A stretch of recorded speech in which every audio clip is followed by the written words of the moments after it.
கூலி சமையல் எப்படி பண்றதுன்னு பார்ப்போம். பிரேக்கிங் பேட் ரெஃபரன்ஸ் தேவையான அளவு. பாஷா பிளாஷ்பேக் போஸ்ட் இருக்குல்ல, நீங்க யாரு அது தேவையான அளவு. மீண்டும் பிரேக்கிங் பேட் ரெஃபரன்ஸ் சத்யராஜ் சாருக்கு மொட்டை அடிச்சு விட்டுறோம். அப்புறம் அந்த ஹெக்டர் சாலமன்கா மாதிரி ஒருத்தவனை வீல் சேர்ல வர வச்சிடுறோம். அனிட்ட சொல்லி கொஞ்சம் இங்கிலீஷ் ரெஃபரன்ஸ் எல்லாம் எடுத்துட்டு வரணும்.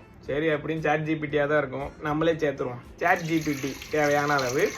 ஆகா, போன டிஷ் அவசரமா செய்ய சொன்னாங்க, அதான் கருகிருச்சுட்டோம். இப்போ எவ்வளோ லேட் ஆனாலும் பரவாயில்ல, பொறுமையா நல்லதா சமைச்சு கொண்டு வந்துட்டாங்க. என்னத்தை கலக்குறேன்னு தெரியலையே. இது ஏதோ கையில இருக்கு.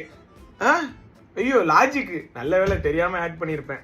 கன்னட நண்பர்களுக்கு உபேந்திரா கேமியோ, வடக்கு நண்பர்களுக்கு அமீர்கான் கேமியோ, இளைஞர்களுக்கு பூஜா ஹெக்டே கேமியோ, தெலுங்கு ஆடியன்ஸுக்கு தான் நாகார்ஜுனாவை கொஞ்சம் போட்டு விடுங்க. நல்லா கொஞ்சம் கலக்கி விட்டுப்போம். ரஜினி சார் ஃபர்ஸ்ட் ஹாஃப் ஓரளவு நல்லா வந்திருக்கு, உங்களை நம்பி தான் கலக்குறேன். ஐயோ செகண்ட் ஹாஃப்ல என்னத்த போடுறதுன்னே தெரியலையே. இன்னும் கொஞ்சம் பிரேக்கிங் பேட் ரெஃபரன்ஸு. நீ ப்ரோ ஆலையில போலேமா, வேணாம் வேற எதையாவது போடுங்க. இந்த இது என்ன அரங்க மாதிரி. ஓகே கலக்கி விடுவோம், அவ்வளோதான்ப்பா. இதுக்கு மேலே கிண்டுறதுக்கு ஒன்றும் கிடையாதுன்னு நினைக்கிறேன். ஓகே, டிஷ்ஷு முடிஞ்சிருச்சு. இதுக்கப்புறமா தான் உட்காந்து சமையல் குறிப்பு எழுதணும். என்ன சார் பட ஸ்கிரிப்டை படம் முடிச்சப்பறம் எழுதுறீங்க?